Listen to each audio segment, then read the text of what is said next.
হালুয়াঘাট পৌরসভা ২ নং ওয়ার্ড কর্তৃক আয়োজিত আজকের এই উঠান বৈঠকে আগত এলাকাবাসী, বিভিন্ন অঙ্গ এবং সহযোগী সংগঠনের নেত্রী এবং কর্মীবৃন্দ এবং আমার এলাকার মা, চাচি, বোন, সবাইকে আসসালামু আলাইকুম। রাজনৈতিক বক্তব্য সবাই তো দিলেন। আমার কাছে এই সমাবেশটাকে মনে হচ্ছে যে আমি বাসার মধ্যে আছি, নিজের মতো মনে হচ্ছে। তা আমি কোনো বক্তব্য না দিয়ে সেরে আমি পারিবারিক সদস্যের মতো, আমি আপনাদের ছেলে, কারো ভাই, কারো বাইস্তা, তো এইভাবে আমি কথা বলি আর কি। আমি সহজ ভাষায় বলতে গেলে আজকে আমরা আসছি আগামী 12 তারিখের ত্রয়োদশ জাতীয় সংসদ নির্বাচনের ভোটকে কেন্দ্র করে। সাউন্ডটা কম। তো এই ভোটকে কেন্দ্র করে আমরা আসছি, আর নাহলে আজকে এত রাত্র পর্যন্ত আপনারা সমবেত হয়ে থাকতেন না। আমি সহজ ভাষায় যদি বলতে যাই, আমাদের এলাকায় 2 জন প্রার্থী। একজন বাংলাদেশের সবচেয়ে বড় দল, গণতান্ত্রিক দল বাংলাদেশ জাতীয়তাবাদী দল বিএনপির মনোনীত প্রার্থী সৈয়দ আমরান সালেহ প্রিন্স। আরেকজন হচ্ছেন স্বতন্ত্র প্রার্থী। আমি নর্মাল উদাহরণ দিয়ে যদি বলি তাহলে সেটা হচ্ছে যে আমাদের বাচ্চা কাচ্চারা, আমরা স্কুলে পড়ি, একটা স্কুলের একটা নিয়ম থাকে, একটা কানুন আছে, একটা রুলস রেগুলেশন আছে। এখন আপনার ছাত্র ভালো, কিন্তু সে কোনো স্কুলের আন্ডারে না, তাইলে এসএসসি পরীক্ষা কি সেই ভালো ছাত্র দিয়ে সেটা পাশ করে আসা সম্ভব? আপনার একটা স্কুলে, হাই স্কুলের ড্রেস হইতেছে কালো প্যান্ট সাদা শার্ট, মিশন স্কুলের হইতেছে খাকি প্যান্ট সাদা শার্ট, গার্লস স্কুলের হইতেছে সাদা ওড়না, সালোয়ার কামিজ সবুজ, এইগুলো হচ্ছে তাদের একটা ড্রেস কোড। ওইখানে এতটা সময় স্কুলে আসতে হবে, এতটা সময় বেরিয়ে হবে। যদি ক্লাস না করে, যদি পরীক্ষা না দেয়, যদি ফেল করে, তাহলে তার শাস্তির ব্যবস্থা আছে। কিন্তু যেই ছাত্রটা ভালো ছাত্র, কিন্তু তার কোনো স্কুল নাই, তার নামে আপনি এই যে একটা নিয়মের মধ্যে যে তারে ধরবেন, তারে ধরার কোনো সুযোগ আছে না। একটা স্কুলে থাকলে দেখা যাইতেছে যে সে ক্লাস টেস্ট দিব, সে প্রথম সাময়িক পরীক্ষা দিব, সে মধ্য সাময়িক পরীক্ষা দিব, রেজাল্ট খারাপ করলে তার বাপ মারে খবর দিব, টিচারে মারবো, ফাইনাল পরীক্ষা দিব, তারপরে তারা নিয়ে আসি ফাইনাল পরীক্ষা দেওয়ার জন্য দিবে, তারপরে ফাইনাল পরীক্ষা সে সার্টিফিকেট পাবে। কিন্তু একজনের যদি একটা ইনস্টিটিউশন না থাকে, একটা প্রতিষ্ঠান না থাকে, তাহলে তার সম্পর্কে বিচার দেওয়ার জন্য কোনো একটা জায়গা পাওয়া যাবে না। এই যে চাচা বললো, আনোয়ার খান চাচা বলে গেলেন যে প্রমোদ মানকিন সাহেব যখন এমপি হয়েছিলেন, তখন এরকম বিরোধী দলে যখন হয়েছেন, তখন ওনার কাছে গেলে বলছেন আমি বিরোধী দল, আমি কোত্থেকে কাজ করব। আমাদের এত গভীরে চিন্তা করার, এটা কোনো রকেট সায়েন্স না যে খুব জটিল একটা বিষয়। 12 তারিখের নির্বাচনের পরে এরকম প্রতিষ্ঠান ছাড়া কোনো স্বতন্ত্র প্রার্থীরে পাশ করাইলে পরে যদি বলে যে আপনার রাস্তা আমি কোত্থেকে করে দিব, আমার কাছে তো বরাদ্দ নাই, তখন দোষ দিব প্রিন্স সাহেবের, তখন দোষ দিবে যে অমুক আমার বাধা দিতেছে, সে তো কাজ করতে দিতেছে না, সে আমার বরাদ্দ আটকাই দিছে। কিন্তু উনার জন্য যে দলীয় বা সরকারের থেকে যে লিমিটেড হয়ে যাবে সবকিছু, হ্যাঁ একটা জিনিস পাবে, কিছু কিছু জিনিস আছে যে সব সুযোগ সুবিধা পাবো, কিছু সব পাবে না। আরো অনেক বিষয় আছে। হালুয়াঘাট 2টা পোর্ট আছে। আমার অনেকেই বলতেছে যে সুযোগ্য সন্তান না, আমি সুযোগ্য সন্তান হচ্ছে কি হয়েছি না এটা সময় বলে দিবে।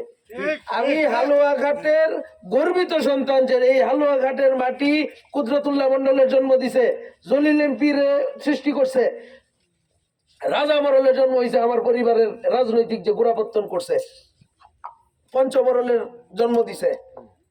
এই হালুয়াঘাটের মাটি প্রমোদ মানকিন্ডে জন্ম দিছে, এই হালুয়াঘাটের মাটি আফজাল খান টিএচ খান্ডে জন্ম দিছে, আলী আসগরের জন্ম দিছে। কিন্তু আজকে হালুয়াঘাট সারা বাংলাদেশের মধ্যে 2 নাম্বার গরিব এলাকা।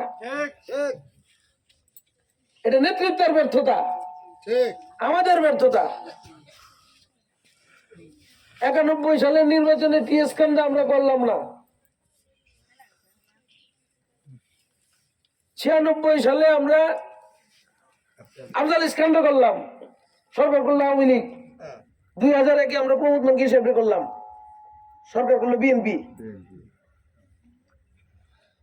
আমরা সরকারি দল এর গত 17 বছর যেটা ছিল, জবাবদিহি করার ছিল না, ভোটাধিকার ছিল না, ভোটের যাইতে হয়েছে না, উল্টো রাষ্ট্রীয় ভাবে যতটুকু হওয়ার ততটুকু হয়েছে। কিন্তু কেউ গিয়ে সেটা একটা জিনিস যে আদায় করে নিবেন, ওই নেতৃত্বটা আমাদের ভিতরে ছিল না। এবং ওইটা ছিল না দেখেই এই বড় গণতান্ত্রিক দল বাংলাদেশের নেত্রী, আপসহীন নেত্রী বেগম খালেদা জিয়া আপসহীন ভাবে আমাদের জনগণের ভোটাধিকার ফিরিয়ে দেওয়ার জন্য উনি মিথ্যা মামলায় একটা পরিত্যক্ত জেলখানায়, যেই জেলখানার মধ্যে 4,000 কয়েদি থাকতো, সেই পরিত্যক্ত জেলখানার মধ্যে উনি একা থাকছেন শুধুমাত্র আমাদের ভোটাধিকার ফিরিয়ে দেওয়ার জন্য। উনারা বিদেশ চলে যেতে বলছে, উনি বলছে এই দেশের মানুষ আমার জনগণ, এই দেশের জনগণ হচ্ছে আমার সব, আমার বাইরে কিছু নাই, আমি এই দেশ ছেড়ে যাব না, শুধুমাত্র বাংলাদেশের মানুষের ভোটাধিকার ফিরিয়ে দেওয়ার জন্য। তারেক রহমান বাংলাদেশে রাজনীতি করতে দেশের মেরুদণ্ডের হাড্ডি ভাঙছে, ভাই মারা গেছে জানাজা করতে আসতে পারে নাই, মা অসুস্থ হয়েছে দেখতে আসতে পারে নাই। মনে হয়েছে যে খালেদা জিয়ার জানটা বোধহয় তারেক রহমানটা দেখার জন্যই বোধহয় এতদিন বাইজে আসছিল। উনি 25শে ডিসেম্বর দেশে আসলেন, 29শে ডিসেম্বর খালেদা জিয়া মারা গেলেন। মনে হয় যেন আজরাইল অপেক্ষা করতেছিল। মারে ঠিক মতো মা ও ডাকতে পারছে না, আমরা জানিও না, মা কোমায় চলে গেছিল, হাসপাতালে গেছেন দেখার জন্য। তো যেই লোকটা বাংলাদেশে আমাদেরকে ভোটাধিকার ফিরিয়ে দেওয়ার জন্য এত কষ্ট, অত্যাচার, নির্যাতন, গুম খুন সহ্য করলো, 5ই আগস্টের আগে যেখানে 1.5 মাস বয়সী বাচ্চা থেকে শুরু করে বয়োবৃদ্ধ লোক পর্যন্ত রক্ত দিল, দেশের এই 5ই আগস্ট আমরা এই সরকারকে উৎখাত করে সেরে ছাত্র জনতার আন্দোলনের মধ্য দিয়ে সেরে যে নতুন অন্তর্বর্তীকালীন সরকারের মাধ্যমে আমরা যে আজকে একটা ভোটাধিকার দিতে যাচ্ছি, আমাদের আত্মার মধ্যে কি এত বেঈমান হয়ে গেছি? আমরা গরিব হইতে পারি, কিন্তু আমরা কি বেঈমান? যে 2-4টা এই সেমাই সুজি বলেন বা কিছু টাকার জন্য আমরা হইতেছি যেন আমরা বৃহৎ স্বার্থের বিসর্জন দিয়ে সেটা আমরা মূল স্রোত থেকে বেরিয়ে যাব। আজকে 2টা পোর্ট আমাদের বাংলাদেশের সীমান্তের কোন এলাকাতে 2টা পোর্ট, একটা থানা নাই, আমাদের হালুয়াঘাটে আছে। আমাদের সবচেয়ে বড় পর্যটন কেন্দ্র হওয়ার জন্য 250-300 একর জমি সরকার একোয়ার করছে। আজকে এখানে ইনভেস্টমেন্ট দরকার, আন্তর্জাতিক হস্তক্ষেপ দরকার, রাষ্ট্রীয় পৃষ্ঠপোষকতা দরকার।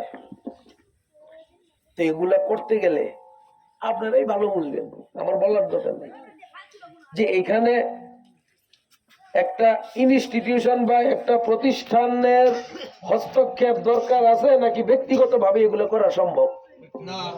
আজকে যদি পর্যটন কেন্দ্র হয়, এইগুলি কেমন পোর্টগুলি যদি আমাদের সারা বছরের জন্য চালু হয় বা ব্যবসা বাণিজ্য যদি চালু থাকে, কর্মসংস্থান হবে।